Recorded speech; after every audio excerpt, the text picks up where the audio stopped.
Caitlin Clark honored as AP Female Athlete of the Year following her impact on women's sports. Caitlin Clark raised the profile of women's basketball to unprecedented levels in both the college ranks and the WNBA, and Tuesday she was named the AP Female Athlete of the Year for her impact on and off the court. After leading Iowa to the national championship game, Clark was the top pick in the WNBA draft as expected and went on to win Rookie of the Year honors in the league. Fans packed sold-out arenas and millions of television viewers tuned in to follow her journey.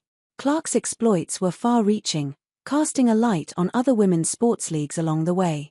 A group of 74 sports journalists from the Associated Press and its members voted on the award. Clark received 35 votes, Olympic gymnast Simone Biles was second with 25 and boxer Imane Khalif was third, getting 4 votes. Clark is only the 4th women's basketball player to be honored as the Female Athlete of the Year since it was first presented in 1931, joining Sheryl Swoopes, 1993, Rebecca Lobo, 1995, and Candace Parker, 2008, 2021. I grew up a fan of Candace Parker and the people who came before me, and to be honored in this way is super special and I'm thankful, Clark said in a phone interview. It was a great year for women's basketball and women's sports. Shohei Ohtani won the AP Male Athlete of the Year on Monday for the 3rd time. Clark broke the NCAA Division I career scoring record for both men and women, finishing her career with 3,951 points while guiding Iowa to its 2nd consecutive national championship game. After her Hawkeyes lost to South Carolina for the title, Gamecocks coach Dawn Staley took the mic during her team's celebration and said, "I want to personally thank Caitlin Clark for lifting up our sport. For all the success Clark has had and the attention she has brought to women's basketball, she is often the centerpiece of debates and online toxicity towards her and other players in the league." Lobo also has been impressed with the way the 22-year-old Clark has handled the pressure and attention that has come her way. "I would say she's navigated it almost flawlessly. She hasn't had any big missteps or misspeaks at a time you're under constant scrutiny," Lobo said. "She seemed to say and do all the right things. That's just incredible at a time when it's constant attention and scrutiny. She has not done anything to tarnish this sort of mild persona she has." As Clark handled the praise and the backlash during the heat of competition, it was hard for her to appreciate just what she was able to accomplish over the past year. But after having time to reflect on the whirlwind tour, she appreciates those who were there alongside her for the ride. "I'm thankful for the people I got to do it with," Clark said. "A year ago I was still in the early part of my senior year in college. How fast things change, and now I can see how great a college season it was." Iowa sold out all of its games at home and on the road with Clark as the main attraction. That momentum continued into the pros. Her number 22 jersey was prevalent wherever she played during her rookie season and will be retired at Iowa. "You'd be remiss not to acknowledge how crazy her fan base is and the eyes she gets with everything she does," said Indiana Pacers guard Tyrese Haliburton, who was often spotted courtside at Clark's Indiana Fever games. "It's a different type of popularity. She's one of the most popular athletes in the world. It's not just women's sports anymore, it's really cool to see, and she just handles it with such grace."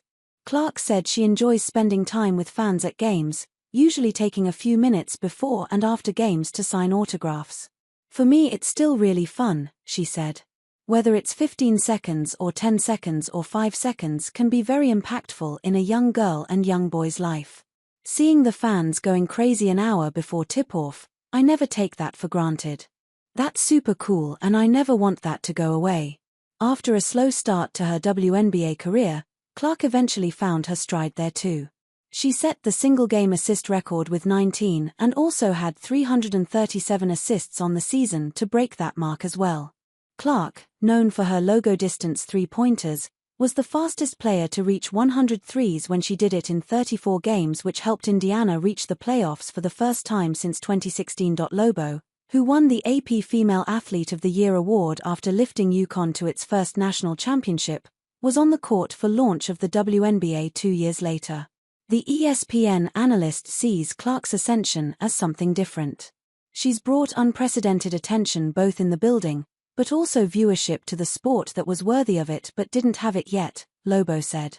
"There's never been anything like this. That time frame from 1995 to 97 was a baby step in the progression of it all.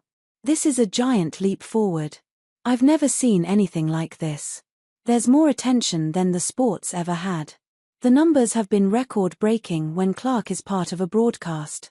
TV viewership in the WNBA was up 300% thanks in large part to Clark with ABC, CBS, ION, ESPN, and ESPN2 all having record viewers when Fever games were on. The NCAA Women's Championship game outdrew the men on TV for the first time in the sport's 42-year history with 18.9 million viewers tuning it to watch the event. It was the second most watched women's sporting event outside of the Olympics in the history of U.S. television. The 2024 WNBA draft was the most watched in league history with 2.4 million viewers. Clark credits the community of women athletes for the popularity increase of women's sports, saying we did this or we did that when asked about it. It's fascinating, you don't always appreciate how many people 18 million is, Clark said. You see that number against a college football game or the Masters or whatever it is as far as the biggest sporting events in our country and it puts it in perspective. We outdrew the men's Final Four.